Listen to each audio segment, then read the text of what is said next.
नमस्ते everyone, my name is Rohit Ahuja. Welcome back to Pathshala. तो भाई अब हम शुरू करने जा रहे हैं 3.4। वेरी नाइस, वेरी इजी नहीं बोलूंगा यार, थोड़ी लेंदी एक्सरसाइज है, पर इसमें बहुत सारे कंसेप्ट हैं, बहुत मतलब बहुत। ठीक है, तो यार एज यूजुअल तुम्हें पता है टाइम वेस्ट करने को पसंद नहीं है। शुरू करते हैं कंसेप्ट से भाई। तो पहला कंसेप्ट बोलता है inscribed angle. What is an inscribed angle? Inscribed angle क्या होती है? सिंपल भाषा में कहूं तो ये पढ़ेंगे नहीं, सीधा बता देता हूं। वो एंगल जिसकी वर्टेक्स सर्कल पे हो, जैसे कि तुमको दिख रहा है एडीबी की वर्टेक्स। वर्टेक्स क्या होता है सर? वर्टेक्स मतलब जहां पे एंगल बनती है। अगर कोई वर्टेक्स सर्कल पे है किसी एंगल की तो वो इंस्क्राइब्ड एंगल है। बस कहानी खत्म सर। सर एक एग्जांपल और बना के दिखाओ। देखो बना के दिखाता है। इधर सर्कल था ये, तो ये क्या हो जाएगी? Inscribed angle. ये क्या हो जाएगी? Inscribed angle. ये भी क्या है? इंस्क्राइब्ड। तो इधर इंस्क्राइब्ड एंगल कौन सी है? Angle ADB. ठीक है, चलो ये लोग क्या बोलते हैं पढ़ लेते हैं। See the centre of circle, the vertex D of angle PDQ। ठीक है, PDQ lies on the circle. The arms of angle PDQ intersects the circle at A and B. Such an angle is called an angle inscribed in the circle or in the arc. ठीक है, तो angle ADB is an inscribed angle, तो मैंने तुमको पहले ही बता दिया, खत्म कहानी। ठीक है, इंस्क्राइब्ड एंगल क्या है? वो एंगल जिसका एक वर्टेक्स सर्कल पे है, बस खत्म। अभी इंटरसेप्टेड आर्क क्या है? इंटरसेप्टेड आर्क मतलब अगर मैं तुम्हें कहूं, अगर तुमने एक एंगल बनाई, ठीक है, अब उस एंगल के अंदर जो आर्क आती है वो इंटरसेप्टेड आर्क है। सर क्या बोल रहे हो? देखो अब तुम ध्यान से देखना, इधर बहुत अच्छे से देखना भाई। ये देखो ABC, ABC के अंदर कौन सी आर्क है? सिर्फ AC है। ABC के अंदर कौन सी आर्क है? सिर्फ AC है। फिर अगर तुम देखोगे ABC, इसमें कौन सी आर्क आ रही है? सिर्फ और सिर्फ BC। ABC इधर भी देखोगे तो कौन सी आर्क है? AC। अब ABC देखो, पर इधर अभी तक 1 2 3 में एक एक आर्क आ रही थी, इधर 2 आर्क आ रही है। एंगल के अंदर देखो, एक ये वाली भी है और एक ये वाली भी है। इसमें देखो अगेन, इसमें भी 2 आर्क आ रही है। कौन सी है? एक ये वाली और एक ये वाली। ठीक है भाई, ये वाली और इसमें भी 2 है। ये भी आ रही है, ये भी आ रही है, यानी कि बेसिकली इसमें तो पूरा सर्कल आ गया, पर आर्क कितनी आ रही है? 2। ठीक है, एक AC ये वाली है और एक AC बड़ी वाली, यानी कि एक माइनर कहो एक मेजर कहो। ठीक है, इंटरसेप्टेड आर्क का इससे अच्छा डेफिनेशन कोई नहीं बताएगा। सिंपल भाषा में एंगल के अंदर जो आर्क आती है वो इंटरसेप्टेड आर्क है। इधर देखो 1 2 3, ठीक है, इधर भी एक आर्क आई, इधर भी एक आई, इधर भी एक आई। इन दोनों, इन सब में 2 आ रही है, ऊपर नीचे आजू बाजू, ये तो पूरा सर्कल ही आ गया, पर इसमें ए वाली आर्क और ये वाली आर्क। तो intercepted arc is that arc which comes inside the angle. खत्म कहानी, ज्यादा सोचने का नहीं। टेक्स्ट बुक में ये बना हुआ है, एक बार रीड जरूर कर लेना। कोई डाउट आते तो कमेंट में बताना, मैं सॉल्व करके दूंगा। आगे बढ़ते। Inscribed angle theorem, the most important theorem of your 10th standard. Also it is the most important property to be used in the exercise. क्या बोलना चाहती है प्रॉपर्टी? सुनते हैं। The measure of an inscribed angle is half the measure of the arc intercepted by it. तो अभी inscribed angle बना लेते हैं भाई। एक देखो, तो ये अपना पीला पीला सर्कल दिख रहा है तुम्हें, तो ये पीले पीले सर्कल में मैंने एंगल बना दी। इंस्क्राइब्ड है कि नहीं? हाँ है भाई, क्योंकि उसकी वर्टेक्स सर्कल पे है। इसका नामकरण कर देते हैं ABC। इसके अंदर की इंटरसेप्टेड आर्क कौन सी है? एक ही है, ये वाली AC। तो ये इंस्क्राइब्ड एंगल थ्योरम कहता है कि जो एंगल ABC है ये आधी होती है भाई। ये आधी होती है किसकी? इंटरसेप्टेड आर्क की। इंटरसेप्टेड आर्क कौन सी है? इधर AC, छोटी वाली AC की बात कर रहा हूं। ये भी है, पर बड़ी वाली देखो, बड़ी वाली का नाम ABC हो जाएगा, छोटी वाली का नाम AC है। उम्मीद है तुमको समझा है, और लिखो फिर समझाए तो चमका। एक और चीज इधर देखो मैंने लिख के दी है। देखो इधर अभी मैं तुमको एक लॉजिक सिखाता हूं। देखो ये सेंटर है, मैंने AOC बना दिया। तुम सबको पता होगा यार, 100% पता होगा अगर तुम मेरे लेक्चर देख रहे हो, ये जो मेजर आर्क AC है ये सेंट्रल एंगल के इक्वल होता है। यानी कि इंस्क्राइब्ड एंगल का दूसरा वर्जन भी बता दिया मैंने तुमको। मेजर आर्क AC की जगह पे अपन एंगल AOC भी लिख सकते हैं, है ना, क्योंकि वो दोनों का मेजरमेंट तो सेम होता है। अब पढ़ो, the measure of an angle subtended by an arc at a point of the circle is half of the measure of the angle subtended by the arc at the center. देखो पढ़ने से तो बहुत difficult लग रहा है, अब मैं तुमको हिंदी में ट्रांसलेशन देता हूं। वो एंगल जो आर्क बना रही है, कहां पे? सर्कल पे। वो एंगल जो आर्क बना रही है, कौन सी आर्क बना रही है? सबटेंड का मतलब है बना रही है। वो एंगल जो आर्क बना रही है, कौन सी? एसी आर्क बना रही है एक एंगल सर्कल पे एबीसी। वो एंगल आधी होगी किसकी? वही आर्क जो एंगल बना रही है, वही आर्क जो एंगल बना रही है कहां पे? सेंटर पे। मतलब यही कहना चाहते हैं जो मैंने तुमको आसान शब्दों में सिखा दिया। बरोबर है कि नहीं भाई? वो एंगल जो सर्कल पे बन रही है उसकी आधी होगी जो सेंटर पे बन रही है। सर्कल पे एबीसी बन रही है, सेंटर पे एओसी बन रही है। और क्या चाहिए तुमको भाई जिंदगी में? इतनी आसान शब्दों में पढ़ा रहा हूं मैं तुमको। आगे बढ़ते हैं। फिर है अपना कोरोलरीज। ठीक है, कोरोलरी बहुत सिंपल है। देखो अब यार यहां पे तुम देखोगे तो पी क्यू आर जो है वो पी आर आर्क में आ रही है। पी एस आर तुम देखोगे वो भी पी आर आर्क में आ रही है। दोनों किसका आधा होगी? दोनों पी आर का आधा होगी, यानी कि दोनों इक्वल होंगी। यानी कि वही कहना चाहते हैं angles inscribed in the same arc are congruent. वो एंगल जो सेम आर्क में समाई हुई हैं। ठीक है, देखो वो एंगल जो सेम आर्क में समाई हुई है। देखो इधर मैंने एक सर्कल बनाया, ठीक है, ये एंगल बनाई, फिर इधर भी ये बना दी। अब दोनों इसी आर्क में समाई हुई हैं, यानी कि ये एंगल इक्वल होगी इस एंगल से। तो angles inscribed in the same arc are congruent. वो एंगल जो सेम आर्क में समाई हुई है ना। देखो पी क्यू आर की भी आर्क पी आर है, intercepted arc. P S are की भी इंटरसेप्टेड आर्क पी आर है। खत्म, दोनों आधा होंगी पी आर का। दोनों अगर आधा है पी आर का तो दोनों आपस में इक्वल है। खत्म कहानी। Angle inscribed in a semi circle is a right angle. Simple भाषा। तुम मुझे बताओ इसको, ये कौन सी आर्क में समाई हुई है? एसी। सबको पता है कि आधा सर्कल कितना होता है? 180 होता है। आधा सर्कल कितना होता है? 180 होता है कि नहीं? ये आधा सर्कल यानी कि मेजर आर्क एसी कितना होगा? 180। और ये एंगल ए बी सी की इंटरसेप्टेड आर्क एसी है, तो एंगल एबीसी एसी का आधा होगा according to inscribed angle theorem. होगा कि नहीं? एंगल एबीसी आधा होगा किसका? मेजर आर्क एसी का according to inscribed angle theorem. और एसी तो आधा सर्कल है, आधा सर्कल 180 होता है क्योंकि पूरा सर्कल 360 होता है। कटिंग किया 90 डिग्री, और वो मैंने प्रूव भी करके दिखा दिया। क्या? Angle inscribed in a semi circle is a right angle. वो एंगल जो आधे सर्कल में समाई है, वो एंगल जो आधे सर्कल में समाई है वो क्या होती है? 90 डिग्री। इसको पढ़ने का दूसरा भी तरीका है, इन्होंने बताया होगा, इन्होंने बताया नहीं है तो मैं बता देता हूं। डायामीटर, ध्यान से सुनना, डायामीटर सबटेंड्स बनाता है। क्या बनाता है? पकोड़े? नहीं नहीं नहीं, diameter subtends right angle. Right angle तो बनाता है, किधर किधर ये तो बताओ। Diameter subtends right angle at the circle. मतलब देखो, ये देखो, ये जो एसी है ये डायामीटर है, ये सबटेंड यानी कि बना रहा है ना। क्या बना रहा है?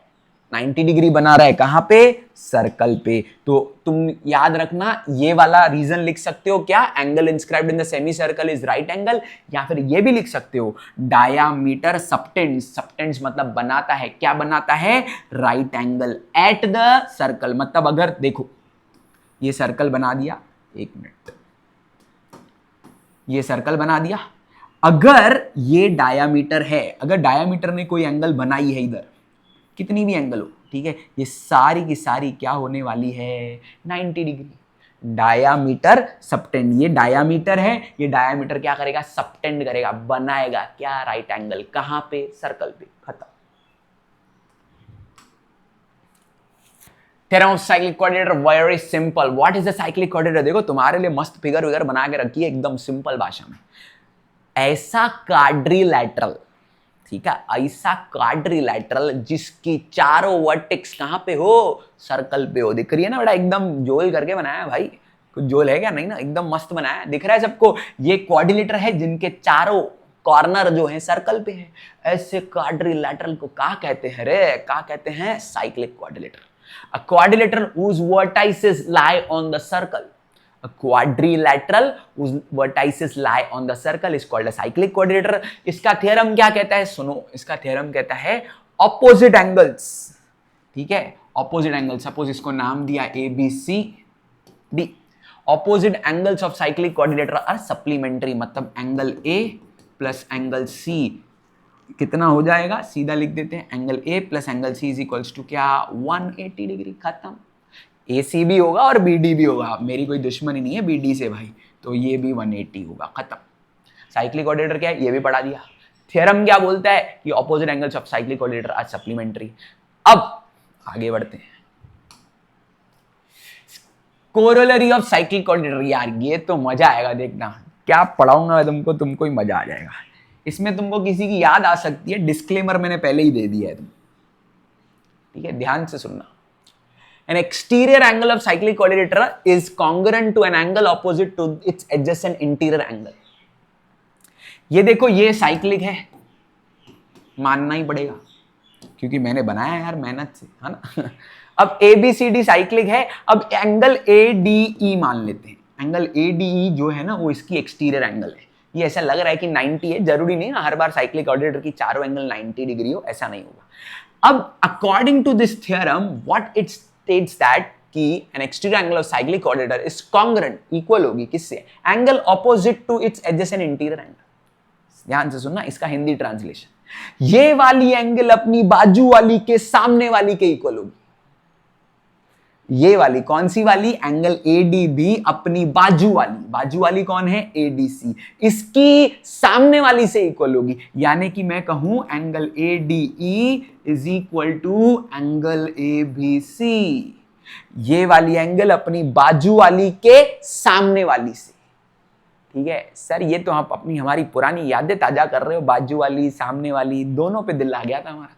इधर ध्यान दो रे, इधर अभी एंगल पे ध्यान दो। एंगल एडीई जो है वो अपनी बाजू वाली के सामने वाली से इक्वल होगी। अब अगर मैं तुमको एक क्वेश्चन पूछूं, मैं बनाता हूं इधर एक्सटीरियर एंगल, ध्यान से सुनना, इसका नाम दे देते हैं एफ, एबीएफ। तुम मुझे कमेंट में बताना कि एंगल एबीएफ किससे इक्वल होगी, अच्छे से कमेंट करना ताकि मैं भी तो देखूं तुम कितना वीडियो अच्छे से देखते हो, ठीक है। कमेंट में अगर सही आंसर आया ना तो फिर अच्छी बात है भाई, और क्या ही करूंगा मैं। तो एंगल ए बी एफ जो है इसकी बाजू वाली के पता नहीं किधर, मैं आंसर देने वाला था गलत हो जाता था। तुम कमेंट में बताना ए बी एफ किससे इक्वल होगा, ठीक है, मैं जानना चाहूंगा। अगर तुमने समझा है मेरा लॉजिक तो भाई तुम आंसर दे दोगे। Converse of cyclic quadrilateral theorem, भाई साइक्लिक क्वाड्रिलेटरल थ्योरम क्या बोलता था, अगर एक क्वाड्रिलेटर साइक्लिक है तो उसकी ऑपोजिट एंगल्स का सम सप्लीमेंट्री होगा। तो कॉन्वर्स क्या बोलता है, अगर किसी क्वाड्रिलेटरल की सम ऑफ ऑपोजिट एंगल्स का सम 180 डिग्री है तो वो साइक्लिक होगा, खत्म कहानी। मतलब क्या, इधर ए लिखा, इधर बी लिखा, इधर सी लिखा, ठीक है। इफ अ पेयर, ए की पेयर है काफी है, angle A plus angle C equals to अगर 180 डिग्री है, बधाई हो साइक्लिक हुआ है।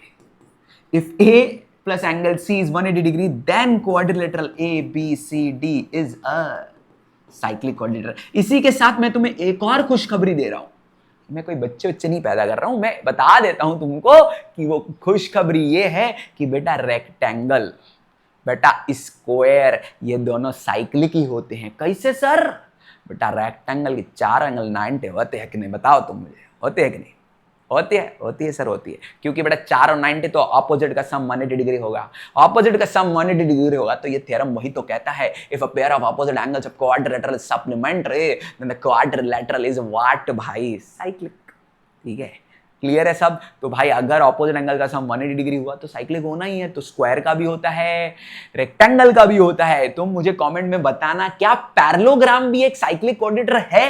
मैं देखना चाहता हूं कि तुम्हारा क्वाड्रिलेटर का ज्ञान कितना अच्छा है, और अगर अच्छा है तो कमेंट करना कि पैरेललोग्राम साइक्लिक होगा कि नहीं, ठीक है। मिलते हैं मतलब अभी चल रहा है भाई, वीडियो चल रहा है, मैं जोश में आ जाता हूं भाई। दूसरा थ्योरम, ये बढ़िया है बेटा, इसको पढ़ने के बाद कुछ नहीं समझते, लिखा क्यों है फिर, मैं हिंदी ट्रांसलेशन दूंगा ना यार, तुम टेंशन क्यों लेते हो। If 2 points on a given line, चलो भाई जो बोलता है वो करते जाते हैं, एक लाइन बना लेते हैं। अगर 2 पॉइंट एक लाइन पे है, वाओ हमने बना ली भाई। If two points on a given line subtend, subtend मतलब बनाती है, ठीक है। If two points on a given line subtend equal angles, equal angles बनाएंगी, ठीक है, at two distinct points which lie on the same side of the line, मतलब दो पॉइंट्स होंगी, इधर किधर होंगी या फिर दोनों नीचे होंगी, क्योंकि सेम साइड बोला है, या तो ऊपर या तो नीचे। अभी हम ऊपर ही पकड़ लेते हैं, तो नीचे वाली का tata bye bye. If two points on given line subtend equal angles at two distinct points, subtend मतलब बनाती है, ठीक है।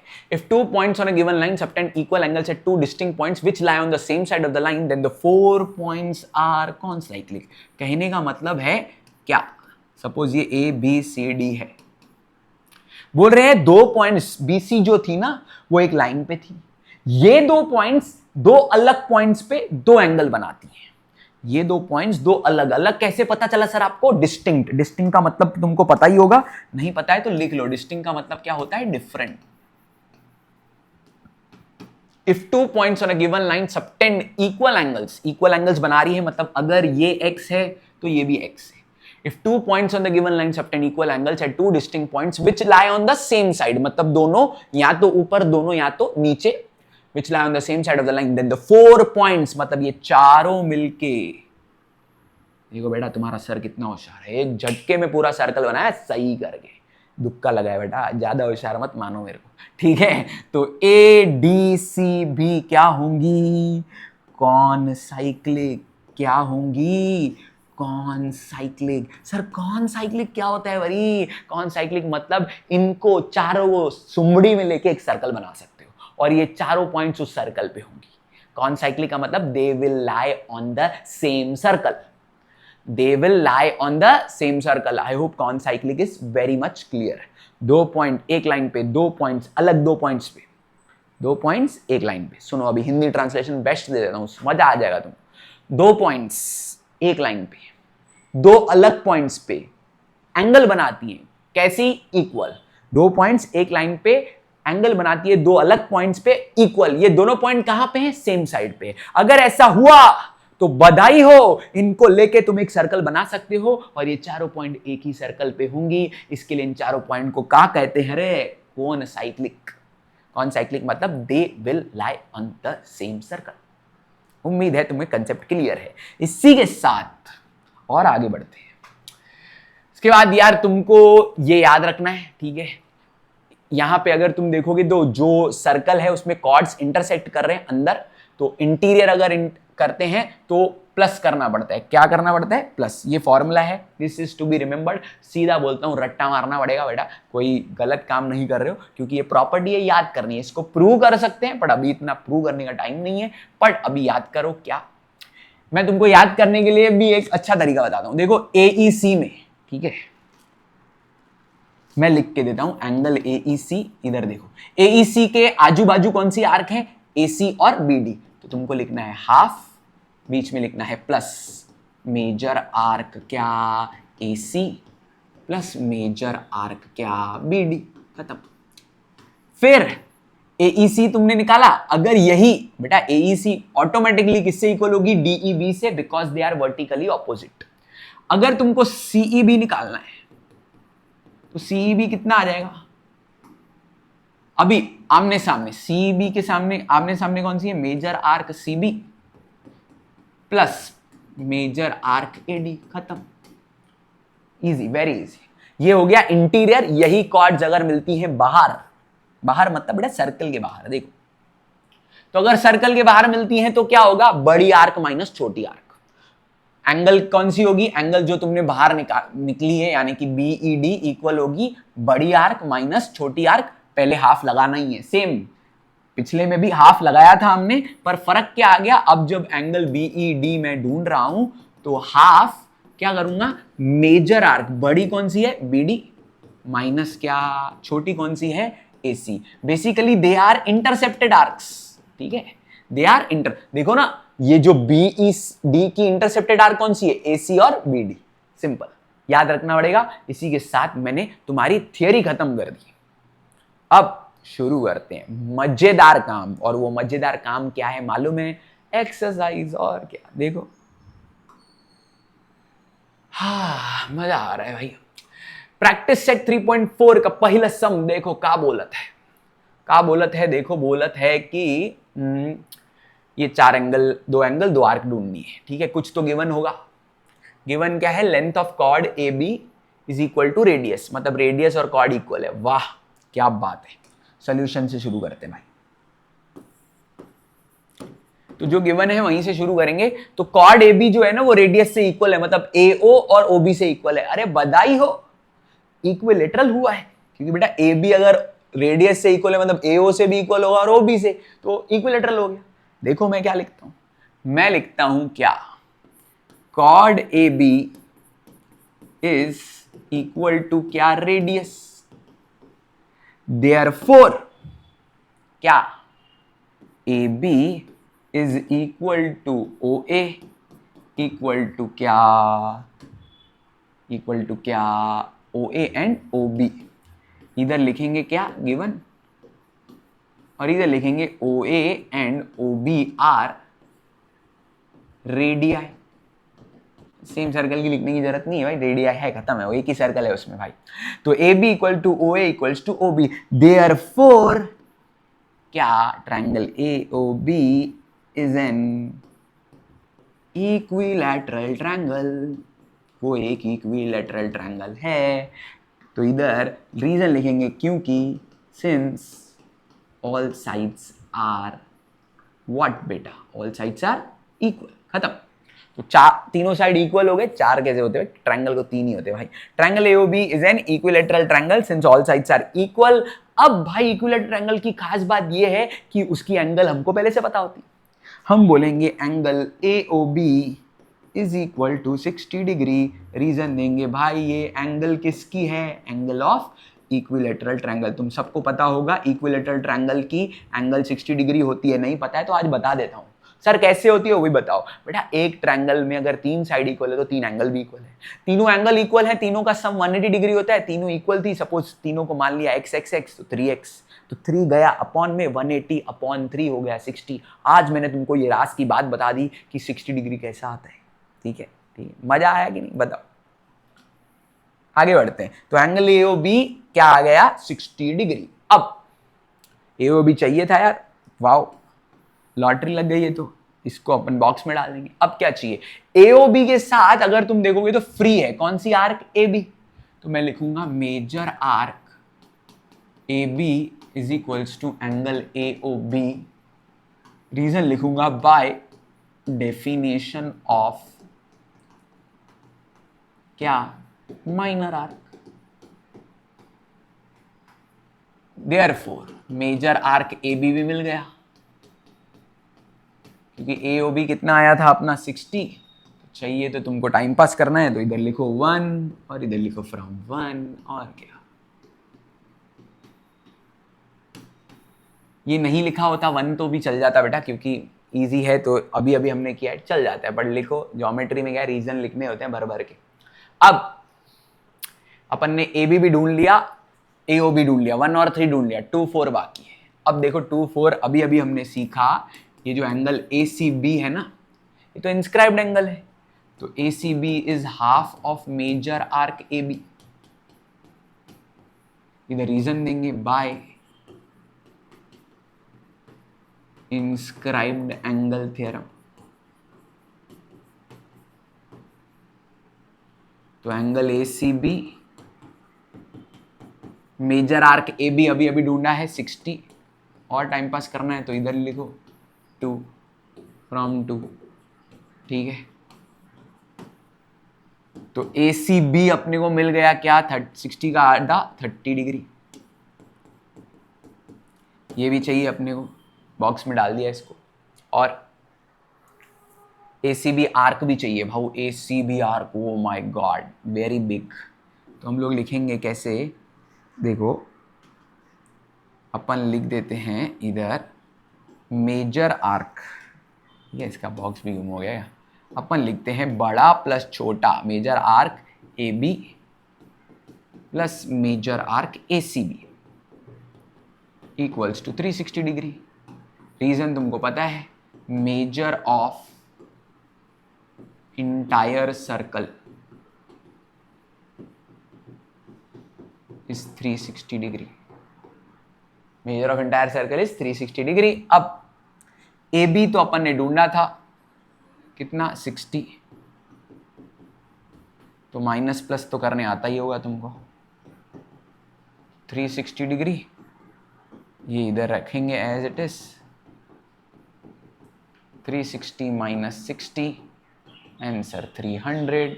काम तमाम, चारों चीज़ें जो हमको चाहिए थी वो मिल गई। अब मैं हो जाऊंगा साइड ताकि तुम ले पाओ स्क्रीनशॉट। ले लो भाई स्क्रीनशॉट, उम्मीद है तुमने स्क्रीनशॉट ले लिया। अब हम बढ़ते हैं आगे, ठीक है, क्योंकि अभी कमेंट में आया था सर आप सम करके बाजू हट जाओ, मैं समझ गया बच्चे आलसी हैं, सम लिखते टाइम तो करते नहीं है, स्क्रीनशॉट निकालेंगे बाद में करेंगे। मेरी एक रिक्वेस्ट है यार, तुम अगर थोड़ा भी मेरे से कुछ सीखते हो ना, प्लीज़ ऑन द स्पॉट करते जाओ प्लीज़। बाद में क्या है, पढ़ाई से रिलेटेड बाद में कभी आता ही नहीं है, ठीक है। देखो भाई तुम्हारी इच्छा है वैसे तो, बट मैं सजेस्ट करूंगा on the spot. Next question number 2, quadrilateral P Q R S is cyclic, ठीक है। Side P Q is congruent to side R Q, P Q congruent है आर क्यू से, एंगल पी एस आर दिया 110, चार चीजें फिर से ढूंढनी है। ऐसे हम 4-4 मार्क के लिए आते हैं एग्जाम में, ध्यान देना। तो देखो भाई, अरे प्रूफ क्यों लिख रहा हूँ, तो फाइंड सोल्यूशन वाला हो गया सब। तो सोल्यूशन देखो भाई, जो गिवन है उससे ही कुछ निकाल लेते हैं। देखो P S R angle given है, इंस्क्राइब्ड दिख रही है, तो इसका यूज करके अपन आर्क पी क्यू आर तो निकाल ही लेंगे, ठीक है, वो पूछा भी है। देखो मैं लिखता हूं angle P S R is half, जो पी एस आर है किसका हाफ होगा, measure arc P Q R, half measure arc P Q R, ठीक है। रीजन तुमको पता है क्या आएगा, reason inscribed angle theorem.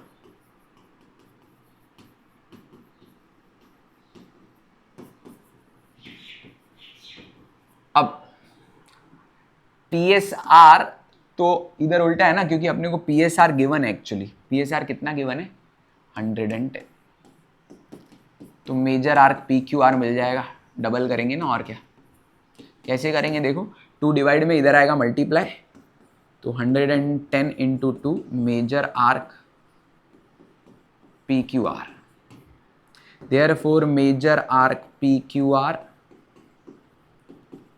Is equals to क्या, डबल कर देंगे इसका तो 220। ये चाहिए था, यस ये चाहिए था, तो बॉक्स में डाल देते हैं। पहला पार्ट हमने सेकंड पार्ट एक्चुअली ढूंढ लिया, तो major arc P Q R मिल गई है मुझे। और देखते हैं क्या पूछा है।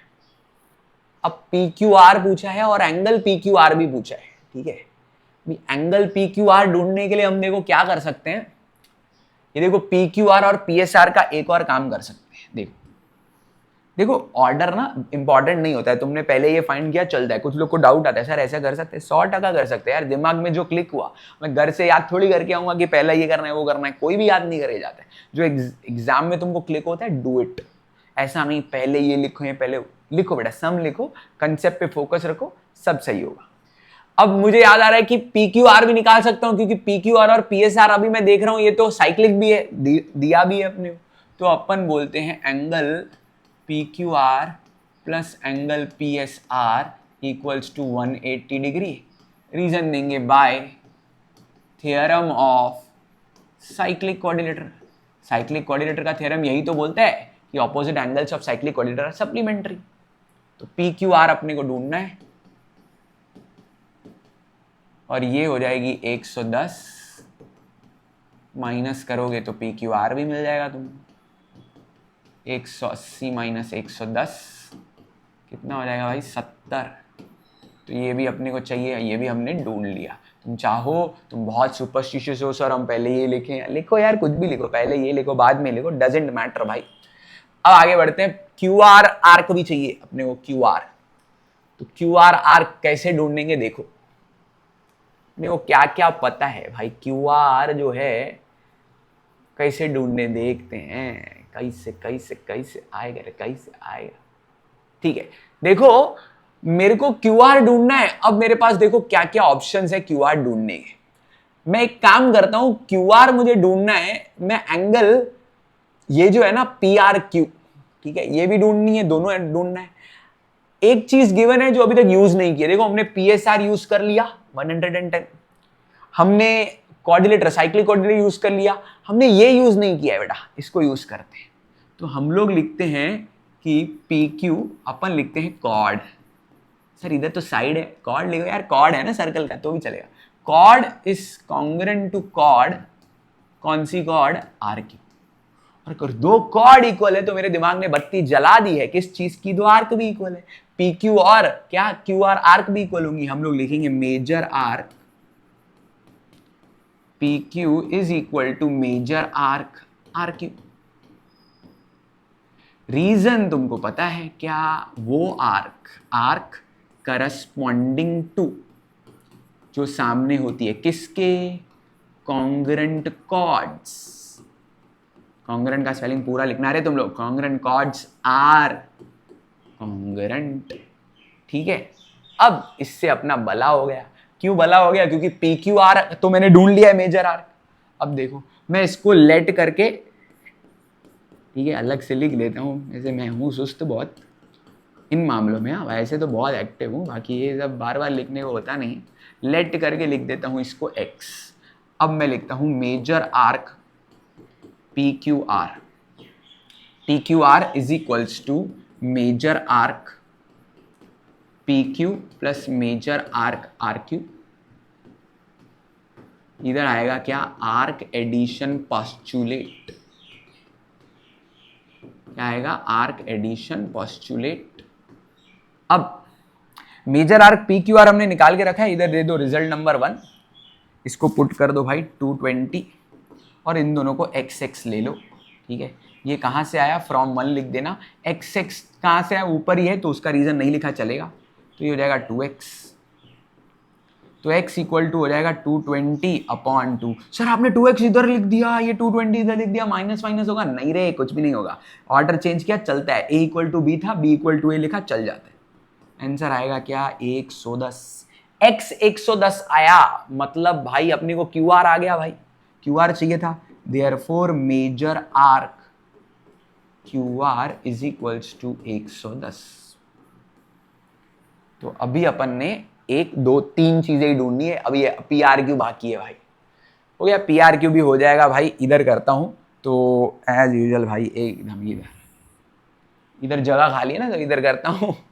तो PRQ कैसे निकालूंगा, मैं लिखूंगा angle PRQ is half of major arc क्या, PQ, बरोबर ना, देखो PRQ ये उसकी इंटरसेप्टेड आर्क है, रीजन लिखेंगे इंस्क्राइब्ड एंगल थ्योरम।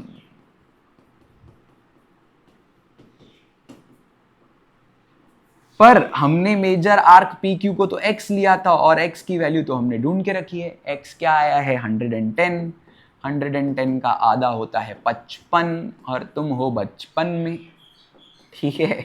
तो PRQ भी मिल गया अपने को 55, तुम नीचे लिखना, मैं थोड़ा कंजूसी कर रहा हूं।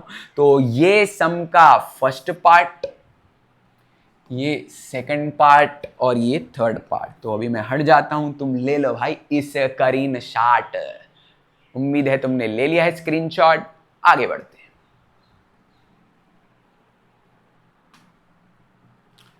चलो भाई, बोलते coordinator MPRN is cyclic, find the measure of angle RN। अरे यार MPRN साइक्लिक है, मतलब ऑपोजिट एंगल्स आर सप्लीमेंट्री, ये 9th स्टैंडर्ड का सम है बेटा, ऐसे 9th में भी सम होता था, ऑब्वियसली वहाँ पे साइक्लिक नहीं हुआ करता था, वहाँ पे वो ट्रायंगल की एंगल होती थी, तीनों एंगल का सम 180 डिग्री। इधर लिखेंगे angle R plus angle N, directly लिखेंगे भाई 180, रीजन देंगे by theorem of cyclic quadrilateral, ठीक है। अब R है 5x माइनस 13, 4x प्लस 4, 180, 5 और 4 9, है ना, और 4 माइनस 13 हो जाएगा -9, क्या बात है, 9 कॉमन लेंगे, ठीक है।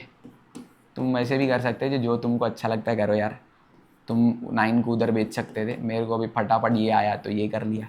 तो x इक्वल टू आया 21, है ना, -1 उधर जाएगा 21। अब यार तुमको लगता है इसके आगे भी मैं करके दूं, बेटा तुम फिर गधे हो, हाँ ऐसा नहीं करो, एंगल R और एंगल N में पुट करना है वैल्यू और कुछ नहीं, 5x माइनस 13 तो 5 इंटू 21 माइनस 13, इतना तो तुमको करने आना चाहिए बेटा।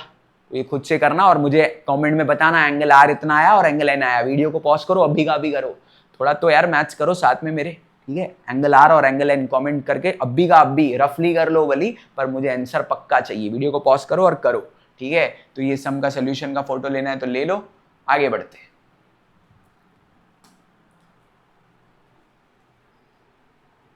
In figure 3.58 seg RS is a diameter of a circle with center O, ठीक है। RS जो है डायमीटर है, ऑब्वियसली डायमीटर है, सेंटर से पास हो रहा है। Point T lies in the exterior of the circle, prove that angle RTS is an acute angle, ठीक है। क्यूट नहीं acute, ठीक है। तो RTS को acute प्रूव करना है तो ऑब्वियसली इसमें कंस्ट्रक्शन करना पड़ेगा। अब तुम कंस्ट्रक्शन में ये मत लिखना कि अपन ने आरटीएस को ज्वाइन किया, इसको जरूरत नहीं है कंस्ट्रक्शन में लिखने की, क्योंकि आरटीएस सम का हिस्सा है ही है। कंस्ट्रक्शन में क्या लिखेंगे वो भी मैं बताता हूं। कंस्ट्रक्शन में इधर तुम नाम दे दो ई और इसको ऐसे ज्वाइन कर दो, ऐसे डॉट डॉट डॉट, ठीक है। दिखा क्या, अच्छे से दिख रहा है, हाँ ठीक है। तो अभी कंस्ट्रक्शन लिख के देता हूँ, गिवन तो तुमको आता ही होगा, लिख के छाप देना भाई। R S is diameter of circle with centre O so and so, prove that R T S is an acute angle, ये टू प्रूव। कंस्ट्रक्शन में लिख के देता हूँ। कंस्ट्रक्शन में लिखो draw angle R E S such that R dash E dash क्या T E lies on circle, ठीक है। जो मैंने किया वो इधर लिख दिया और कुछ नहीं। दिख रहा है draw angle R E S, हाँ such that R E T E, ये दिख रहा है ना, ई लाइज ऑन सर्कल, बरोबर दिख रहा है सबको, उम्मीद है मुझे। अब आगे बढ़ते, प्रूफ दैट टाइप का समय तो प्रूफ लिखेंगे भाई। देखो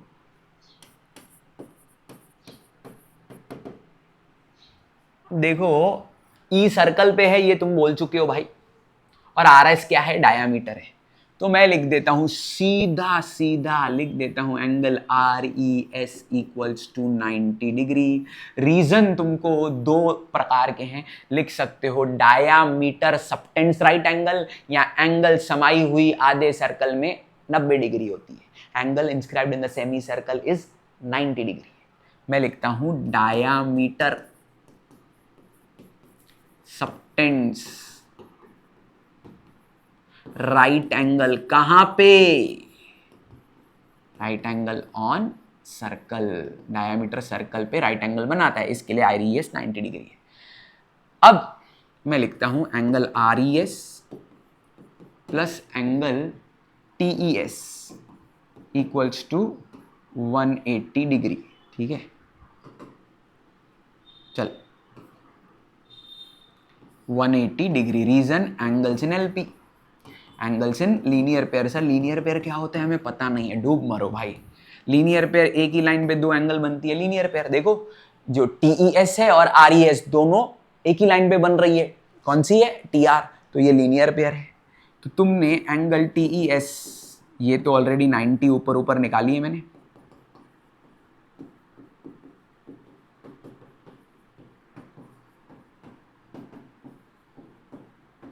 तो टीईएस क्या आ गया 90 डिग्री। सर ये क्यों कर रहे हो, अभी समझ में आ जाएगा। मैं तुमको एक लॉजिक सिखा देता हूं। तो एक बात बताओ, अगर ट्रायंगल में एक एंगल 90 डिग्री है, ट्रायंगल में एक एंगल 90 डिग्री है, तो बाकी दोनों एंगल्स को गारंटी है 90 से कम होना पड़ेगा। क्यों सर, तुम मान लो 90 है, हो गया सत्यानाश, दो एंगल का सम ही 90 आ जाएगा, तो तीसरी क्या जक मारने जाएगी, नहीं। एक 90 है तो बाकी दो को तो 90 से कम होना ही पड़ेगा।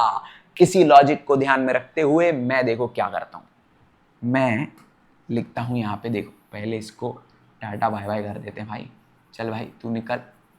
हाँ मैं लिखता हूं in triangle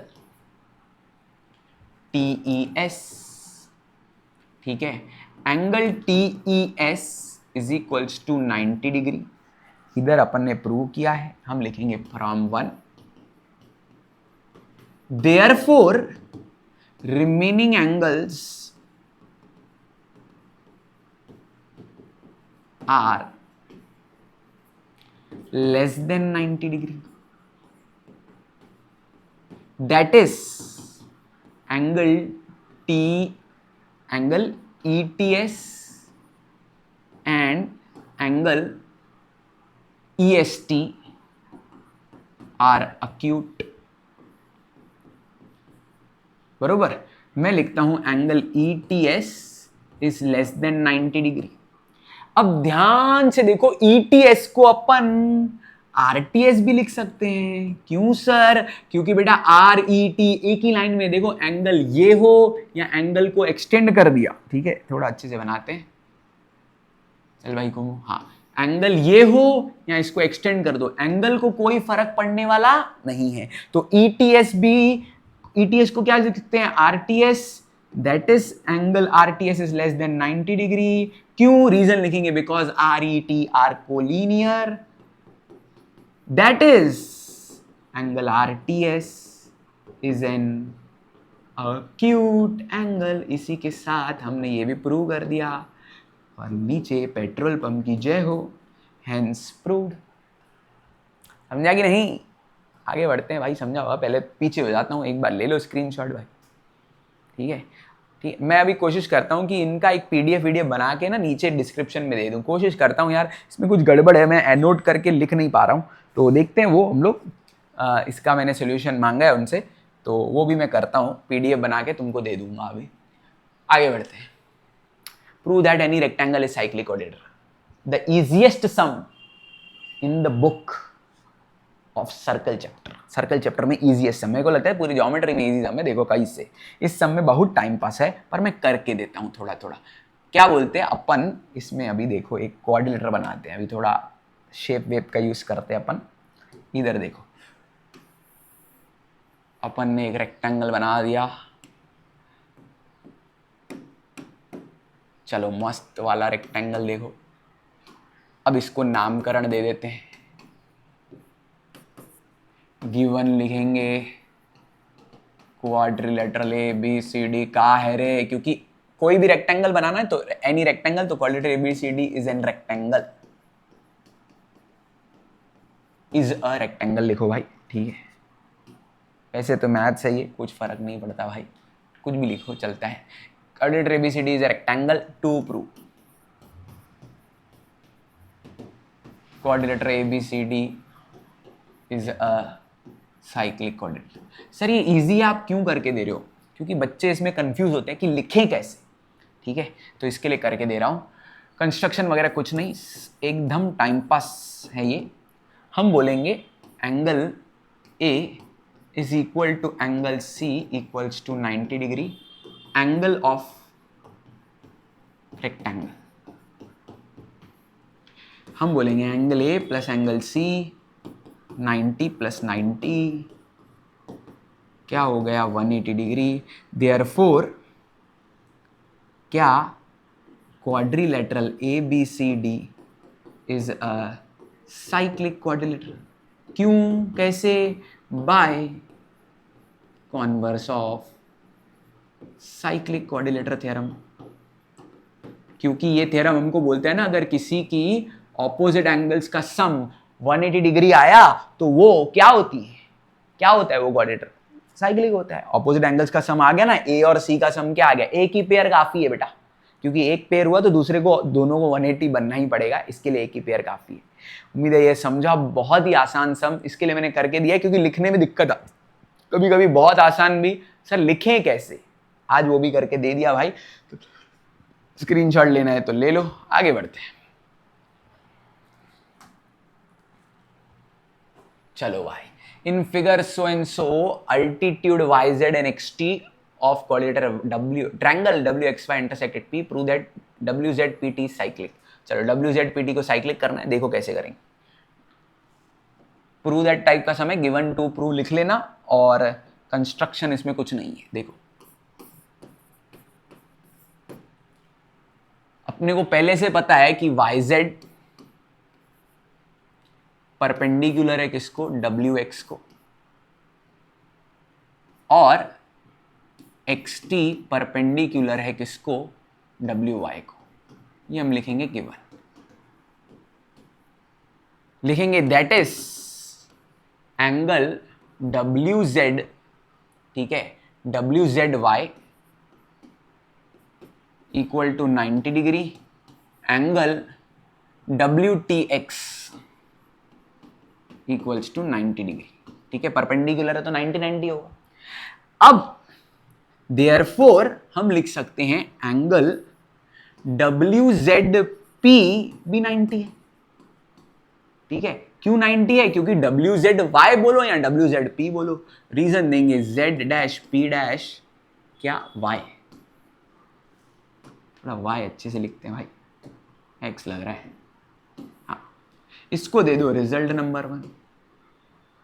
also angle W T P भी क्या है 90 डिग्री, इसका भी रीजन देंगे क्योंकि टी पी एक्स लिखो, इधर डब्ल्यू टी एक्स देखो 90 था तो टी पी एक्स लिखो या टी पी एक्स लिखो या फिर डब्ल्यू टी पी लिखो, एक ही बात है। तो टी पी एक्स एक ही लाइन में, इसको रिजल्ट नंबर क्या 2 दे देंगे। अब देखो क्या करते हैं हम लोग, इन quadrilateral W Z P T angle T plus angle Z का सम निकालते हैं हम लोग। टी मैंने पूरा नाम लिखना भाई डब्ल्यू टी पी, और W Z P 90 plus 90 180 degree. हम लिखेंगे देयरफॉर क्वाड्रिलेटरल डब्ल्यू जेड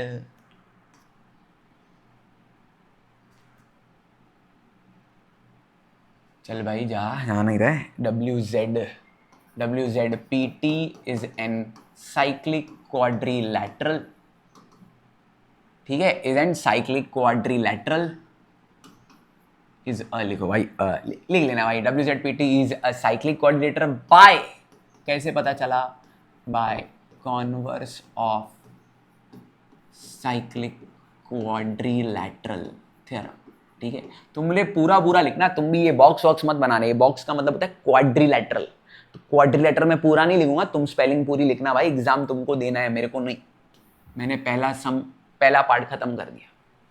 अब देखो भाई, point X Z T Y are concyclic, बात वही है, साइक्लिक ही करना है, पर अभी थोड़ा इधर टाइम पास करना है। वो तुमने पढ़ा था ना, if 2 points on the given line subtend 2 equal angles at 2 distinct points then the 4 points are concyclic, फिर वो कहानी लिखनी पड़ेगी, देखो कैसे। Here x and y lie on the same line, lie on the same line. Also they subtend बनाती हैं equal angles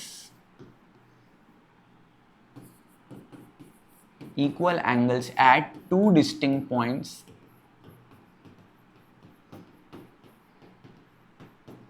which are कौन सी, which are 2 distinct points, x कहां पे बना रहा है, x बना रहा है t पे, which are t and z respectively,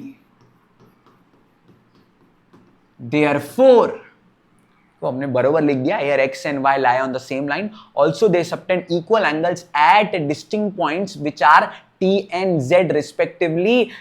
अब they lie, एक और चीज बाकी है, they lie on the same side of xy, therefore points क्या x y z and t are concyclic, खत्म।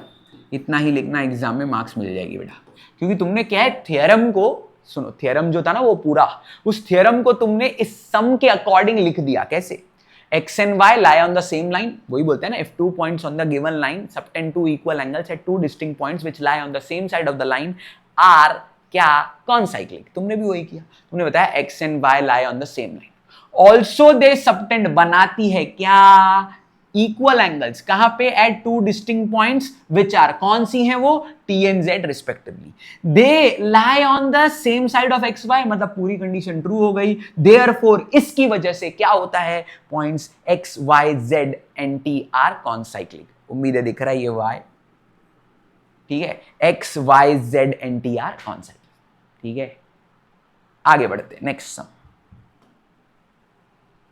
अरे यार इसका स्क्रीनशॉट लेना है ना, देख लो, एक मिनट, इसका स्क्रीनशॉट लेना है तो ले लो भाई। बेटा स्क्रीनशॉट से मेरा सजेशन ये रहता है कि तुम पहले ही कर लिया करो, ठीक है। चलो आगे बढ़ते हैं, देखो चलो अभी ये तो यार स्ट्रेट फॉरवर्ड सम आ गया, अभी क्या, ये तो स्ट्रेट फॉरवर्ड फॉर्मूला तुमको याद ही रखनी थी, वो करना है। तो सीधा लिखते हैं angle NMS is half of बड़ा आर्क माइनस छोटा आर्क। बड़ा आर्क कौन सा है, एनएस, माइनस छोटा आर्क कौन सा है, ईएफ।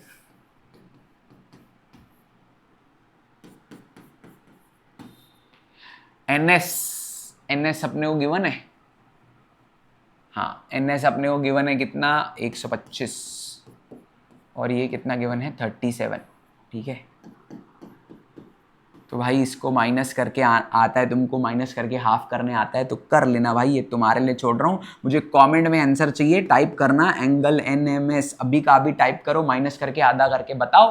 थोड़ा यार काम तुम भी करो, माइनस करके आधा करके आंसर मुझे एनएमएस का चाहिए। एनएमएस इक्वल टू जो भी आंसर आता है कॉमेंट करना मुझे, ठीक है। इधर सर कुछ रीजन वीजन लिखना है क्या, नहीं कुछ भी मत लिखो चलेगा, कुछ भी। ये एग्जाम में समय आया ना तो 1 मार्क की कैटेगरी में आ जाएगा, कुछ रीजन वीजन लिखो ही मत, खत्म।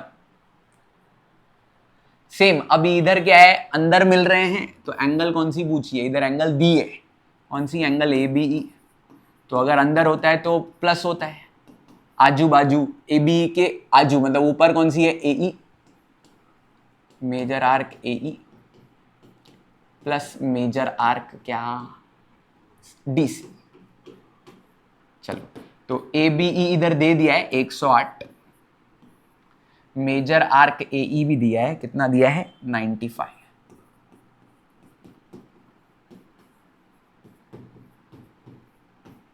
ठीक है, तो देखो ये इधर डिवाइड में है, इधर जाएगा मल्टीप्लाई में, 108 इंटू 2,